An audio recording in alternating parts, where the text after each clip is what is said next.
আরেকবার ভেবে দেখ শ্রেয়াংশ, পরে আবার পস্তাতে না হয় তোকে। শ্রেয়াংশ ইরফানের দিকে তাকিয়ে শক্ত কণ্ঠে বলল, আমি বলছি তুই ডিভোর্স পেপার রেডি করবি মানে করবি।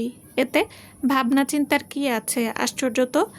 ইরফান তার হাত দুটো টেবিলের উপর রেখে কপালে গাঢ় ভাঁজ ফেলে বলল, চিন্তা ভাবনার অনেক কিছু আছে বন্ধু। তুই বলছিস ভাবিকে ডিভোর্স দিবি, কিন্তু তোর চোখ দুটো অন্য কথা বলছে। শ্রেয়াংশ ইরফানের কথা শুনে ঘাবড়ে গিয়ে বলল, কি যাতা কথাবার্তা বলছিস তুই? কিছুক্ষণ থেমে বলল, ডিভোর্সের কাগজ না রেডি করে বলে দে পারবো না। এই বাংলাদেশে থোড়াই না উকিলের কম পড়েছে, তাদের থেকে ডিভোর্স পেপার রেডি করে নিব। কথাগুলো এক নাগাড়ে বলে শ্রেয়াংশ তার চেয়ার থেকে উঠতে নিলেই ইরফান তার ডান হাত আঁকড়ে ধরে বিরক্ত স্বরে বলল, কি ছেলে মানুষই করছিস শ্রেয়াংশ? তুই বল আমি কোনটা মিথ্যে কথা বলেছি। মানছি আমি তোদের বয়সের আকাশ পাতাল তফাৎ, কিন্তু ভালোবাসার কাছে সব তুচ্ছ। তোর চোখে স্পষ্ট ভালোবাসা দেখতে পাচ্ছি ভাবির জন্য। ইনফ্যাক্ট ভাবির চোখে তোর প্রতি একটা অদ্ভুত টান অনুভব করেছি আমি। তাই বলছি জীবনটাকে হেলায় না নিয়ে একটু সিরিয়াস হ, একটু সময় দে মেয়েটাকে, নিজেকেও সময় দে, দেখবি সব ঠিক হয়ে গেছে। এই ডিভোর্সের ভূত মাথা থেকে ঝেড়ে ফেলে দেয়। শ্রেয়াংশ হাতটাকে এক ঝটকায় সরিয়ে এনে বলল, আমি জ্ঞান শুনতে আসিনি ইরফান। ডিভোর্স পেপার তাড়াতাড়ি করে রেডি করে রাখবি। ইরফান রাশভারী গলায় বলল, সত্যি তো। ইরফানের রাশভারী গলা শুনে ভড়কে যায় শ্রেয়াংশ। সে এলোমেলো দৃষ্টি ফেলে আমতা আমতা করে বলল, সত্যি বলছি। ইরফান বুঝতে পারছে শ্রেয়াংশ এই দুইটা শব্দ বলতে কতটা অস্থির হয়ে উঠেছে। এমনকি সে দেখল শ্রেয়াংশর ডান হাতটা অস্বাভাবিকভাবে কেঁপে কেঁপে উঠছে। ইরফান কিছু বলতে যাবে তার আগে শ্রেয়াংশ চেয়ার ছেড়ে উঠে বলল, আমি কালকে আসবো ডিভোর্স পেপার নিতে, তুই সব কিছু ঠিকঠাক করে রাখবি। বলেই বেরিয়ে কফি শপ থেকে ইরফান শ্রেয়াংশর যাওয়ার দিকে তাকিয়ে বলল, আমি এমনি এমনি উকিল হইনি বন্ধু। তুমি কিছু একটা আড়াল করতে চাইছো, তা ভালো মতোই বুঝতে পারছি আমি। আচ্ছা কোনো ব্যাপার না, আমি তোমার সব খোঁজ বের করছি। কথাগুলো বলে ইরফান কাউকে ফোন দিয়ে বলল, আমার অফিসে দেখা করো ডিটেকটিভ রোহান। সন্ধ্যা 7টা। ইয়ানা ড্রেসিং টেবিলের মাথা নিচু করে বসে আছে। চোখ দুটো নিবদ্ধ, হাতের লাল পাড়ের সাদা জামদানি শাড়িটার দিকে। এই শাড়ি পরে তাকে পাত্রের মায়ের সামনে গিয়ে নাকি বসতে হবে। ইয়ানা চোখ দিয়ে ঝরঝর করে পানি গড়িয়ে পড়ছে শাড়িটার উপরে। বুকের ভেতরটা ফাঁকা ফাঁকা লাগছে খুব। ইয়ানার মনে হচ্ছে আজকে সব কিছু শেষ হয়ে যাবে তার।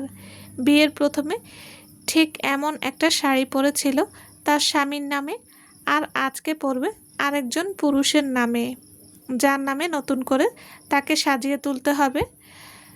ইয়ানা ডুকরে কেঁদে উঠল। এমন সময় ঘাড়ে হাত দিল কেউ। ইয়ানা চট করে ঘুরে তাকিয়ে দেখল শামীমা বেগম দাঁড়িয়ে আছে। ইয়ানা আলগোছে চোখের পানি মুখটুকু মুছে ঠোঁটে জোরপূর্বক হাসি ফুটিয়ে বলল, আম্মা আপনি? শামীমা বেগম শান্ত গলায় বলল, কান্না কেন করছো মা? ইয়ানা হচকচিয়ে গেল শামীমা বেগমের প্রশ্ন শুনে। ইয়ানা ব্যতিব্যস্ত হয়ে বলল, না না আম্মা, আমি কাঁদিনি। শামীমা বেগম পলকহীন চাহনি দিয়ে ইয়ানার দিকে তাকিয়ে বলল, আমি এমনি এমনি এত 4 ছেলেমেয়ের মা হইনি। আর তুমি আমাকে আম্মা বলে ডাকো।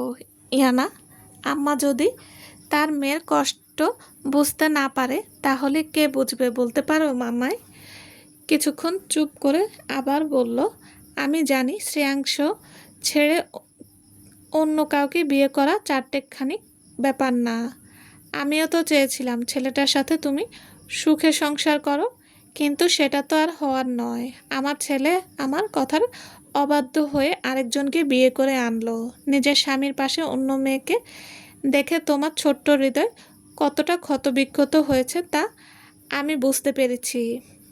কতদিন রাতের অন্ধকারে ঘরের কোণে লুকিয়ে লুকিয়ে কান্না করেছো সব আমি জানি ইয়ানা। তাই তোমাকে এই কষ্ট থেকে মুক্তি দেওয়ার ছোট্ট প্রয়াস আমার। আমি চাই তোমার যে সুখের সংসারটা আমার বাড়িতে দেখতে চেয়েছি সেটা অন্যের বাড়িতে হোক। আমার ছোট মেয়েটা সুখে থাকুক আজীবন। কথাগুলো বলতে বলতে শামীমা বেগমের চোখ ছলছল হয়ে গেল। আর ইয়ানা তো মাথা নিচু করে বসে আছে, চোখ দিয়ে পানি পড়ছে তার। শামীমা ইয়ানার মাথায় হাত বুলিয়ে দিয়ে বলল, নিজেকে তৈরি করো। যে তোমাকে গ্রহণ করেনি তার জন্য অযথা কষ্ট না পেয়ে সামনে এগিয়ে যাও ইয়ানা। শামীমা বেগম কথাগুলো বলে নিচে চলে গেল। ইয়ানার হবু শাশুড়ি এলো বলে ইয়ানা কাঁদতে কাঁদতে বলল, আমার খুব কষ্ট হইতাছে। আমারে একটু ভালোবাসলে তাহার কি এমন ক্ষতি হইতো? আল্লাহ আমি সব সহ্য করতে আল্লাহ আমি সহ্য করতে পারছি না।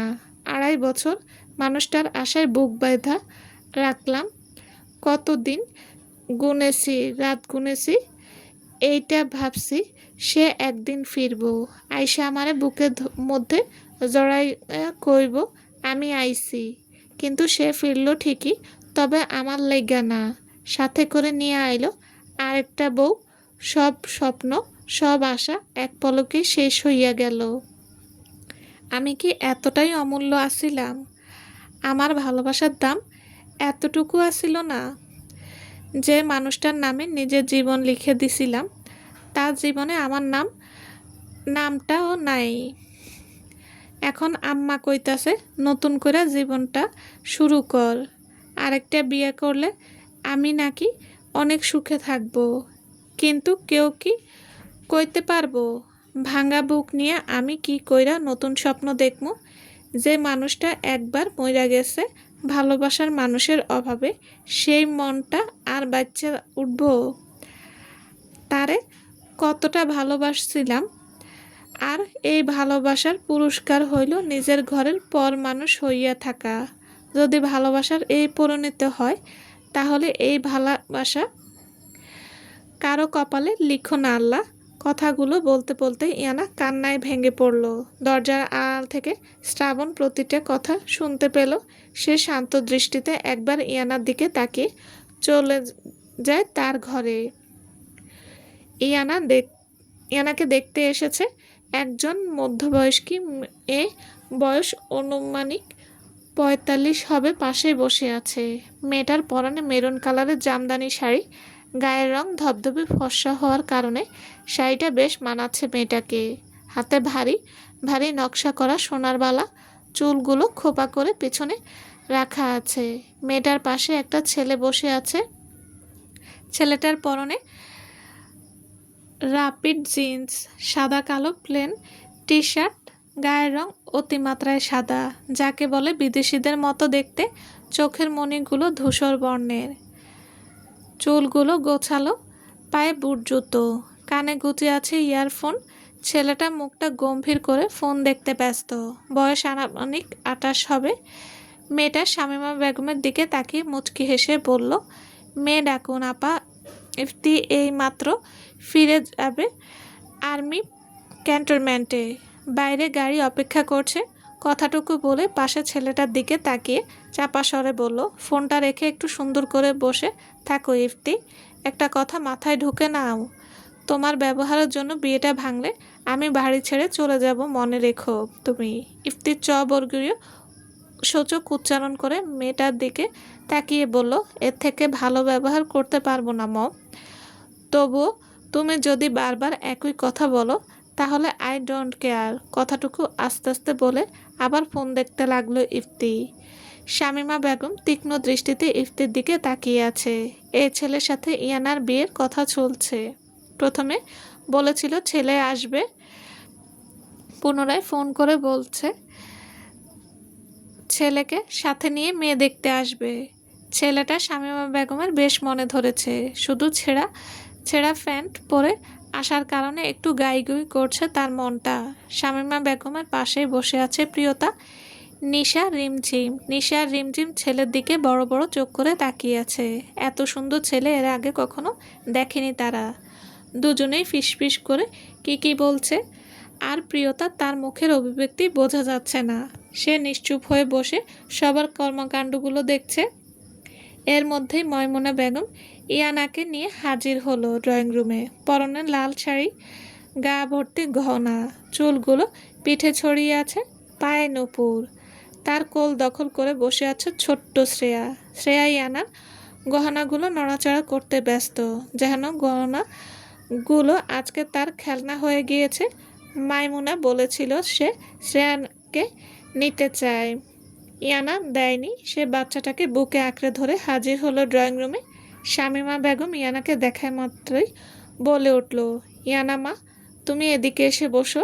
শামীমা বেগমের কথা শেষ হওয়ার আগেই ইফতির মম ইফা বেগম উঠে এসে ইয়ানার ডান হাত ধরে বলল, আরে মা, তুমি আমার পাশে বসবে, চলো।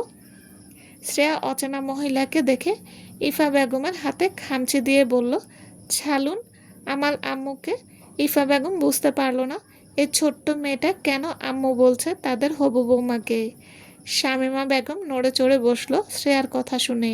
এইভাবে মেয়েটা আম্মু আম্মু বলে রাখলে নির্ঘাত বিয়েটা ভেঙে যাবে। শামীমা বেগম প্রসঙ্গ পাল্টে বলল, আরে আপা, আপনি বসুন, ইয়ানা আপনার কাছে বসছে। বলে উঠে এসে শ্রেয়ার সামনে দাঁড়িয়ে বলল, দাদু ভাই, আমার কাছে এসো, তোমাকে চকলেট দেব। বলেই হাত বাড়িয়ে নিয়ে নেয় শ্রেয়াকে। শ্রেয়াও চলে গেল চকলেট খাওয়ার জন্য। ইয়ানার চোখের কোণে এক বিন্দু পানি জমলো শ্রেয়াকে এইভাবে তার কাছ থেকে নিয়ে যাওয়ার জন্য। ইফা বেগম এগিয়ে এসে ইয়ানার হাত ধরে বলল, চলো মা।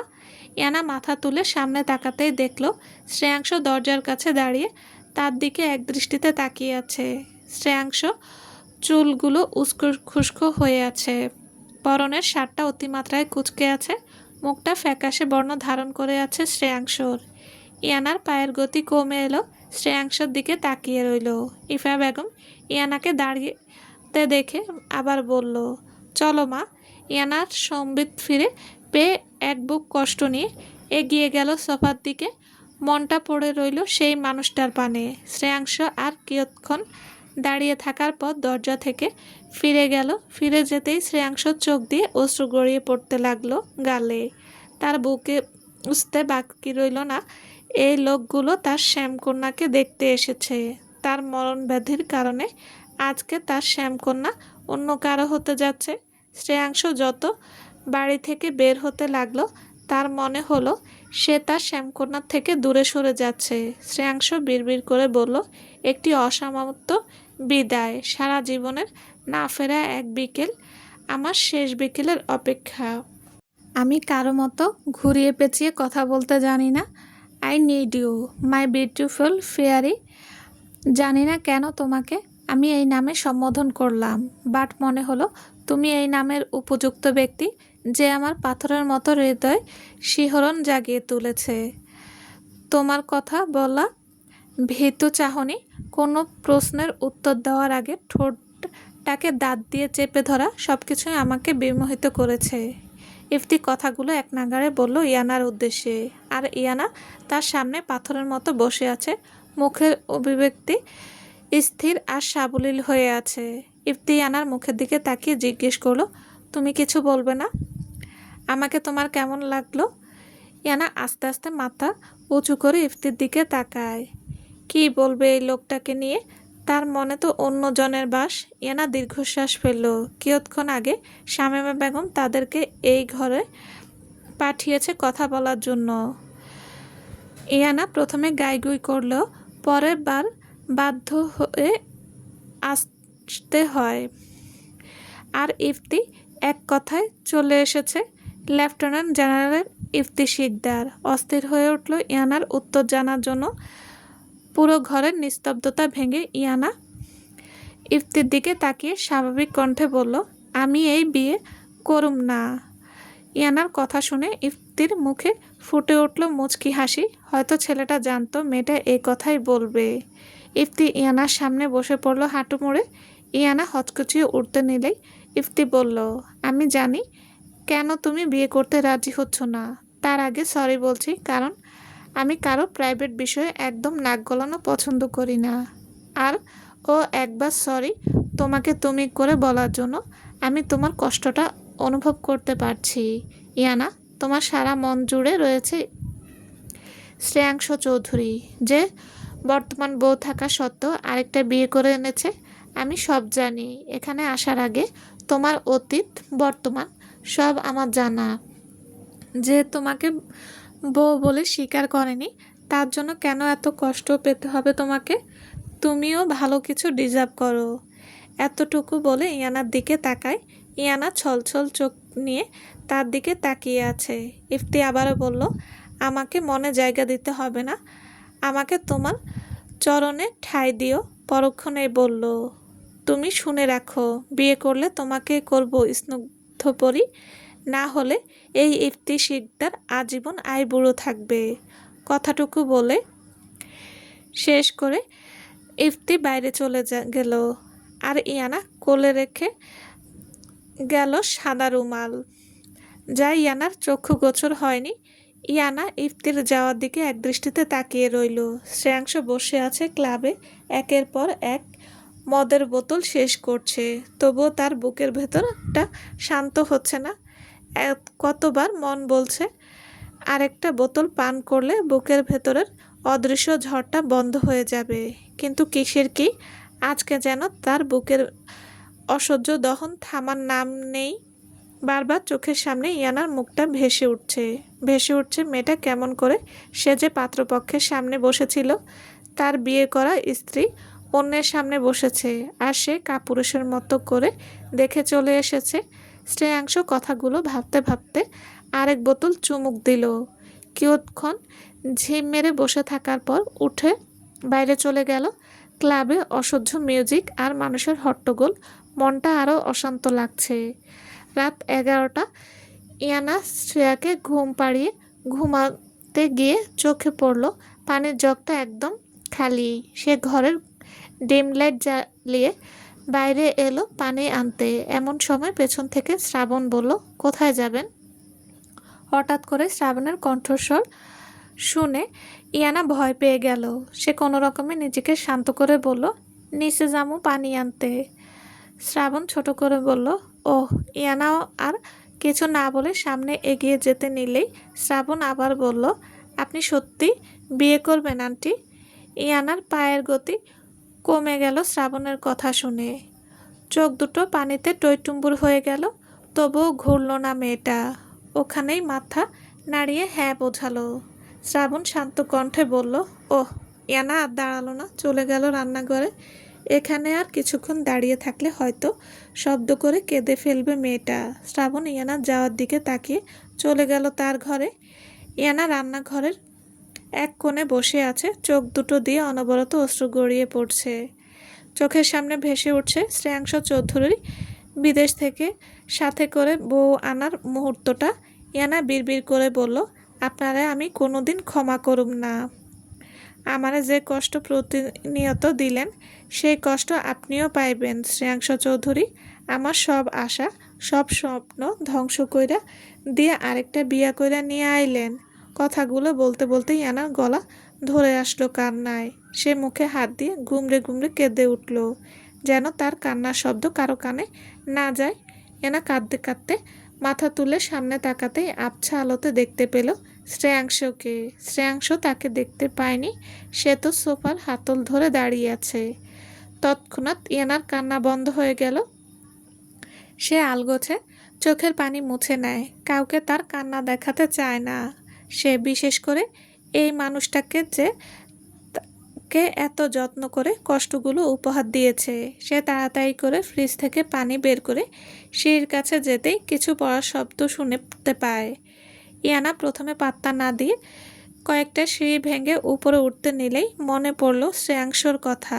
মনটা ভেতরটা কৌ গাইল ইয়ানার। সঙ্গে সঙ্গে ঘুরে দাঁড়িয়ে দেখতে পেল শ্রেয়াংশ মেঝেতে উপর হয়ে পড়ে আছে। ইয়ানার পুরো পৃথিবী থমকে গেল এক লহমায়। দিক বেদিক শূন্য হয়ে ছুটে এলো শ্রেয়াংশর কাছে। শ্রেয়াংশর কাছে আসতেই তার নাকে এলো বিদঘুটে গন্ধ। তার বুঝতে বাকি রইল না উনি মদ খেয়ে বাড়ি ফিরতে এসেছেন। হাতের জগটা টেবিলে রেখে শ্রেয়াংশ ভারী শরীরটা কোনো রকমে সোজা করে মাথাটা উরুর উপরে নিয়ে বলল, এই যে কি হইল আপনার? উঠুন। এই যে শুনতে পাইছেন, উঠুন। ইয়ানা শ্রেয়াংশর গালে আলতো করে মারতে মারতে কথাগুলো বলল। এভাবে কিয়ৎক্ষণ ডাকার পর যখন না উঠল, তখন ইয়ানা হাতের কাছে জগের পানি থেকে সামান্য পানি শ্রেয়াংশর মুখে ছিটিয়ে দেয়। মুখে পানি পড়ার জন্য শ্রেয়াংশ হালকা একটু নড়েচড়ে উঠল, যেটা আবছা আলোতে বোঝা গেল না খুব একটা। ইয়ানা আরেকবার পানি মারতে নিলেই শ্রেয়াংশ অস্পষ্ট স্বরে বলল, মা। ইয়ানার হাত থেমে গেল। সে জগটা আগের জায়গায় রেখে শ্রেয়াংশর উদ্দেশ্যে বলল, শুনতে পাইছেন আমার কথা? উঠুন। শ্রেয়াংশ পিটপিট করে চোখ খুলল, কিন্তু চোখ মুখে মদের নেশায় বুঁদ হয়ে আছে। ইয়ানাকে চোখের সামনে দেখে ঘোর লাগা কণ্ঠে বলল, শ্যামকন্যা। ইয়ানা শুনতে পেল কি না পেল কে জানে। সে আবার বলল, উঠুন, আমি আপনারে ঘরে রেখে আসছি বলে শ্রেয়াংশকে উঠাতে লাগলো। শ্রেয়াংশ সব কিছু ভুলে শ্যামকন্যার মুখের দিকে তাকিয়ে আছে। ইয়ানা যেমনভাবে উঠাচ্ছে শ্রেয়াংশ একইভাবে উঠে দাঁড়ালো কোনো রকমে, কিন্তু অতিরিক্ত নেশার কারণে পা দুটো টলছে খুব। ইয়ানা তার ছোট শরীর দ্বারা শ্রেয়াংশর ডান হাতটাকে কাঁধে নিয়ে সিঁড়ির উপরে উঠতে লাগলো, আর শ্রেয়াংশ তার শ্যামকন্যার মুখের দিকে তাকিয়ে উপরে উঠতে লাগলো। এত ভারী শরীর বয়ে নিয়ে যেতে ইয়ানার প্রাণ যায় যায় উপক্রম। তবু ওপরওয়ালাকে মনে মনে ডেকে সামনে এগিয়ে গেল। 1 মিনিটের পথ ইয়ানার 5 মিনিটে অতিক্রম করে শ্রেয়াংশকে তার ঘরে নিয়ে প্রবেশ করলো। কোনো রকমে শ্রেয়াংশকে বিছানায় বসিয়ে ইয়ানা মনে মনে হাঁফ ছেড়ে বাঁচল। শ্রেয়াংশ এখনো ঘোরের মধ্যে ইয়ানাকে দেখে যাচ্ছে। ইয়ানা শ্রেয়াংশর দিকে তাকিয়ে বলল, কিছু লাগবো আপনার? শ্রেয়াংশ ঠোঁট ফুটে উঠল বাঁকা হাসি। সে মাদকীয় কণ্ঠে বলল, লাগবে। ইয়ানার কপালে গাঢ় ভাঁজ ফেলে বলল, কি লাগবো? শ্রেয়াংশ ইয়ানার ডান হাত ধরে তার প্রশস্ত বুকে আশ্রে ফেলল। কি থেকে কি হলো ইয়ানার মস্তিষ্ক যেন অনুভব করতে পারল না। সে অবিশ্বাস্যর ন্যায় বড় বড় চোখ করে শ্রেয়াংশর মুখের দিকে তাকিয়ে আছে। শ্রেয়াংশ ইয়ানার নরম উদরে এক হাত রেখে তাকে আরও কাছে টেনে আনলো। ইয়ানা পুরো শরীর থরথর করে কাঁপছে পুরুষালী হাতের স্পর্শে। শ্রেয়াংশ তার খোঁচা খোঁচা দাড়ি নিয়ে ইয়ানার গলায় মুখ ডুবিয়ে দিতেই ইয়ানার পুরো শরীর শিরশির করে উঠল। সে এক হাত দিয়ে শ্রেয়াংশর হাতটাকে শক্ত করে চেপে ধরল। শ্রেয়াংশ ফিসফিস করে বলল, আমার তোমাকে লাগবে শ্যামকন্যা, আজকে রাতটা আমার হয়ে যাও। শ্রেয়াংশ হাসকি কণ্ঠস্বর শুনে ইয়ানা যেন এক মুহূর্তে গলে গেল। সব রাগ অভিমান বিবাহিত স্বামীর তরে নিজেকে সঁপে দিতে মরিয়া হয়ে উঠল মেয়েটা। শ্রেয়াংশ ইয়ানার চিবুক ধরে মুখটা উঁচু করল। ইয়ানা চোখ বন্ধ করে রেখেছে তার, কিন্তু চোখের কার্নিশ বেয়ে পানি গড়িয়ে পড়ছে লজ্জায়। শ্রেয়াংশ ঝাঁপিয়ে পড়ল ইয়ানার নরম অধরে। তার অধরের সাথে ইয়ানার অধর চেপে ধরল শ্রেয়াংশ। ইয়ানা ভয়ে লজ্জায় শ্রেয়াংশর শার্টকে আঁকড়ে ধরে রইল, আর শ্রেয়াংশ তার শ্যামকন্যার সুধা পান করতে লাগলো তৃষ্ণার্ত পাখির মতো, সাথে হাতের অবাধ্য বিচরণ। শ্রেয়াংশর অবাধ্য হাতের বিচরণে ইয়ানার যেন আরও বেসামাল হয়ে উঠছে। এভাবে প্রায় 10 মিনিট পর শ্রেয়াংশ ইয়ানার অধর ছেড়ে ইয়ানাকে বিছানায় ফেলে নিজের সমস্ত ভর ইয়ানার উপরে দেয়। ইয়ানা এখনো চোখ বন্ধ করে আছে লজ্জায়। শ্রেয়াংশ শাড়ির আঁচলটা সরিয়ে দিতে নিলেই শ্রেয়াংশর পুরো শরীর আবার কাঁপতে থাকে। কাঁপতে কাঁপতে ইয়ানা শরীরের উপরে ঢলে পড়ে অজ্ঞান হয়ে গেল। ইয়ানা তড়াক করে চোখ খুলে দেখল শ্রেয়াংশ চোখ বন্ধ করে তার বুকের উপর পড়ে আছে। সে চোখ বন্ধ রাখার জন্য জানতেও পারল না ছেলেটা কত বড় অসুখে ভুগছে। শ্রেয়াংশর মুখের দিকে তাকাতেই তার কিছুক্ষণ আগের কথাগুলো মনে পড়ায় ইয়ানার গাল দুটো রক্তিম আভা ধারণ করল। সে কাঁপা কাঁপা হাত দিয়ে শ্রেয়াংশর অগোছালো চুলগুলোতে নেড়ে চেড়ে তার বুকের ওপর থেকে সরিয়ে বিছানায় শুইয়ে দিল। ইয়ানা উঠে তার শাড়ি ঠিক করে শ্রেয়াংশর পায়ে থেকে জুতো জোড়া খুলে মোজা খুলতে নিলেই ইয়ানা আঁতকে ওঠে পায়ে ক্ষতগুলো দেখে। ক্ষতগুলো থেকে হালকা হালকা রক্ত বের হচ্ছে। ইয়ানা পায়ের তলা থেকে মাটি সরে গেল। সে প্যান্টটা আর একটু উপরে উঠাতে গেলে আরও ক্ষত চিহ্ন তার সামনে দৃশ্যমান হলো। ইয়ানা বুঝতে পারল না এগুলো কি হয়েছে। সে একবার শ্রেয়াংশর নিথর মুখের দিকে তাকিয়ে আরেকটা পা থেকে জুতোর মোজা খুললেতেই আবারও একই ক্ষত দৃশ্যমান হলো। ইয়ানা এবার প্যান্টের পাটা উপরে তুলে দেখল সব কিছু আগের পায়ের মতো। ইয়ানার নিজেকে পাগল পাগল মনে হতে লাগলো। সে বুঝতে পারল না শ্রেয়াংশর পায়ে এগুলো কি হয়ে আছে। ইয়ানার চোখ দিয়ে অনবরত পানি গড়িয়ে পড়ছে তার। লোকটা এতটা কষ্ট পাচ্ছে, আজকে জুতো খুলতে না এলে জানতেই পারতো না। ইয়ানা হাতের উল্টো পিঠে চোখগুলো মুছে এগিয়ে গেল বিছানার দিকে। তার পুরো শরীর থরথর করে কাঁপছে ভয়ে। ইয়ানা চোখের পানি মুছে শ্রেয়াংশর দিকে তাকাতেই একই রকম দাগ চোখে পড়ল। এই জায়গার শার্টটা সামান্য উঠে যাওয়ার কারণে দাগগুলো স্পষ্টভাবে বোঝা যাচ্ছে। ইয়ানার মাথায় হাত দিয়ে চিৎকার করে বলে উঠল, হায় আল্লাহ! বলেই পিছনে পিছিয়ে গেল। ইয়ানা বিড়বিড় করে বলল, তা হইলে কি ওনার পুরো শরীরে এই দাগগুলো আছে? না না, এটা কি করে হইতে পারে? ইয়ানার কথাগুলো বলে কিছুক্ষণ দাঁড়িয়ে থাকার পর ধীরে ধীরে এগিয়ে এসে শ্রেয়াংশর শার্টটাকে সরাতে লাগলো। এমন সময় কেউ এসে তার হাত আঁকড়ে ধরল। ইয়ানা ধরফরিয়ে হাতের মালিককে দেখতে ঘাড় ঘুরিয়ে দেখল প্রিয়তা দাঁড়িয়ে আছে। প্রিয়তা ইয়ানা চোখে চোখ রেখে বলল, অন্যের স্বামীর প্রতি তোমার খুব লোভ, তাই না? যে মানুষটা তোমাকে চায় না, তার জন্য আমাকে বিয়ে করেছে, তার কাছে আসতে তোমার এতটুকু লজ্জা করে না ইয়ানা? কথাটুকু বলে প্রিয়তা ইয়ানার হাতটা এক ঝটকায় ছুঁড়ে ফেলল। প্রিয়তার কথাগুলো ইয়ানার ছোট্ট হৃদয়টাকে ভেঙে টুকরো টুকরো করে দিল। সে পলক্ষীনভাবে প্রিয়তার দিকে তাকিয়ে রইল। প্রিয়তা আবার বলল, কি বলো তো, তোমার মতো মেয়েরা টাকা ছাড়া কিছুই বুঝছে না। এই টাকার জন্য 2 বাচ্চার বাপকে বিয়ে করতে তোমার এতটুকু বাধেনি। এখন আবার তোমাকে লোকটা ঘৃণা করে, তবুও পায়ের কাছে দিব্যি বসে আছো। আচ্ছা ইয়ানা, তোমার তো বিয়ে ঠিক হয়ে গেছে, তাহলে এই ঘরে তোমার আসার কোনো মানে হয়? তাহলে কেন আমাদের মাঝে এসে আমাদের সংসারটাকে তছনছ করে দিচ্ছ? বেরিয়ে যাও আমার স্বামীর ঘর থেকে। এই ঘরের আশেপাশে কিংবা আমার স্বামীর আশেপাশে তোমার ছায়া দেখলে খুব খারাপ হয়ে যাবে। কথাগুলো বলে প্রিয়তা অন্যদিকে মুখ ঘুরিয়ে নেয়। চলবে। আসসালামু আলাইকুম। গল্পটি কেমন লেগেছে প্লিজ জানাবেন। আর হ্যাঁ, অবশ্যই লাইক কমেন্ট করবেন। যারা এখনও আমার চ্যানেলটি সাবস্ক্রাইব করেননি তাদের বলছি প্লিজ চ্যানেলটি সাবস্ক্রাইব করে পাশে থাকবেন। সবাই ভালো থাকবেন। আল্লাহ হাফেজ।